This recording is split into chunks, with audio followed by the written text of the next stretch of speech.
હાલો મિત્રો, તો આજના નવા બ્લોગમાં તમારું સ્વાગત છે. આ છે આપણી જેલ ને આ છે આપણી રાખી, જે બંનેની સર્વિસ કરવાની છે. તો આપણે આવી ગયા છે વાયને કાંઠે. તો ના જઈને આપણે કરી દીધી મોટર ચાલુ.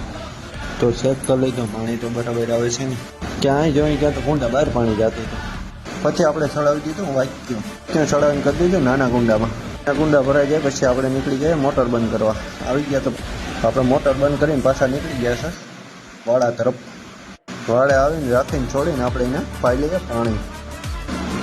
પાણી પાઈને એને કહી દીધું કે હાન સુધી પાણી મળશે નહીં, એટલે હોય જાગીને પી લઈએ મારી મેન. ક્યાંક તો મેરના રાણી નીકળી ગઈ, પાછી આપણી બગીચા ક્યાં તો અહીંયા ઘડીક ગાંજા કર્યા કે નહીં મેળાવે. અરે ગાંડી ઘડીક પગ મોકરા કરી લે, તેમ કરીને ગાંડી આવી. ગાંડીનો લોક કાઢીને દીધી છૂટી. તો ગાંડી આપણે હમ બર કરતી. એને કીધું ગાંડી મોકરી જરા કાંટો મારતી આવી બરાબર જાની ને ધીરે ધીરે આવી. બીજા રાઉન્ડમાં તો અહીંયા બાકાજી કે બોલાવતી પાછી વચ્ચે વાળે.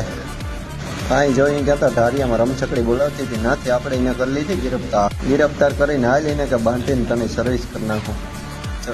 બાંધીને આપણે કરી દીધી મોટર ચાલુ કરીને જોયું પાણી આવ્યું ત્યાં તો આવી ગયો ફૂલ પ્રેશર મારીને આ બધું છાણ કાઢી નાખવાનું થાય.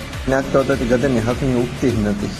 કંઈ જેમ તેમ કરીને પ્રેશર મારીને આપણે બનાવી દીધી ભડકા જેવી થઈ ગઈ ને. બાકી હિલ્લો